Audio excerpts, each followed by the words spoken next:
नमस्कार मित्रांनो, माऊली dairy form एम/28 तालुका चिखली जिल्हा बुलढाणा. मित्रांनो, आपण आज नवीन शेतकऱ्याच्या घरी आपण व्हिजिट करायला आलेलो आहोत, जे की चिखली तालुक्यामध्ये पेठ या ठिकाणी आपण व्हिजिटसाठी आलेलो आहे. मित्रांनो, यांच्याकडे एक मेन कारण व्हिजिट करण्याचं असं आहे की यांनी हरियाणामधून मुर्रा जातीच्या म्हशी खरेदी केलेल्या आहे आणि जातिवंत म्हशी यांनी खरेदी केलेल्या आहे. मित्रांनो, 14 लिटरपासून तर 18 लिटरपर्यंतच्या म्हशी यांना मिळालेल्या आहे. तर हरियाणाच्या मुर्रा कोणत्या टाईपच्या असतात त्याच्यासाठी आपण मित्रांनो व्हिजिट करण्यासाठी आपण कोट्यावरती आलेलो आहे. आणि आपले जे यूट्यूबर सबस्क्रायबर आहे त्यांना नवीन नवीन व्हिडिओ बघण्यासाठी मिळावे. मित्रांनो, आपल्या इकडचे शेतकरी ज्यावेळेस हरियाणामध्ये जातात तर त्यांनी कृपया करून चांगल्या म्हशी तिथून खरेदी करा. ज्या ओरिजिनल हरियाणाचा मुर्रा आहे त्या म्हशी त्या तिथून खरेदी करा आणि शक्य झालं तर शेतकऱ्याच्या कुट्यावरून म्हैस विकत घ्या. कारण की व्यापारी जो असतो मित्रांनो, व्यापारी तिथे तुम्हाला खूप महाग म्हशी घेऊन देतो. त्याच्यामुळे जेणेकरून शक्यतोवर शेतकऱ्याच्या कुट्याहूनच तुम्ही म्हशी खरेदी करा. आणि मित्रांनो, व्हिडिओमध्ये तुम्ही बघू शकता की कोणत्या प्रकारे म्हशी आहे. एक तुमचा अभ्यास चांगल्या प्रकारे होण्यासाठी आपण या ठिकाणी व्हिडिओ बनवत आहोत की आपल्या बुलढाणा जिल्ह्यातील महाराष्ट्रातील शेतकऱ्यांसाठी आपण व्हिडिओ बनवत आहोत की कशा प्रकारे म्हशी खरेदी कराव्या. आणि तुम्ही बघू शकता मित्रांनो, एकदम नवीन गोठा आहे. खूप छान असं सुंदर प्रकारे नियोजन त्या ठिकाणी त्यांनी केलेलं आहे. चाऱ्याचं नियोजन म्हणा, त्यांच्या रखरखाव म्हणा, तुम्ही सगळ्या प्रकारे पाण्याची सोय, चाऱ्याची सोय तुम्ही या ठिकाणी बघू शकता. मित्रांनो, किती सुंदर प्रकारे या ठिकाणी त्यांनी केलेलं आहे.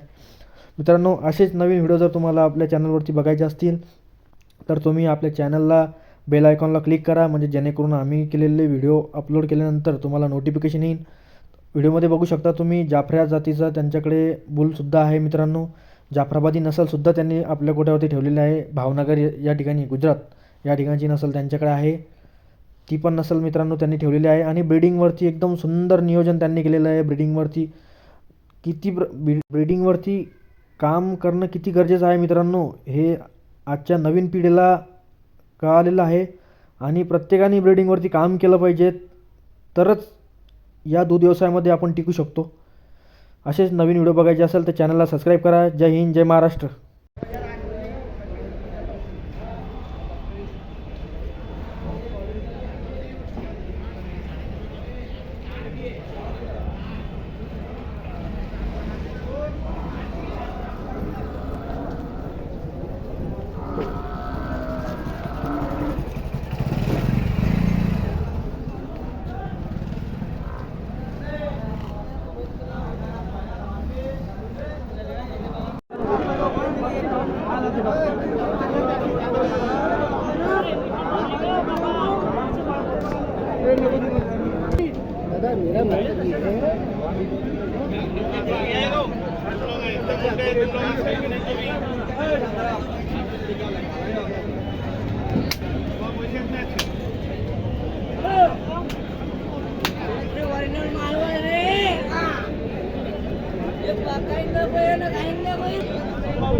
महान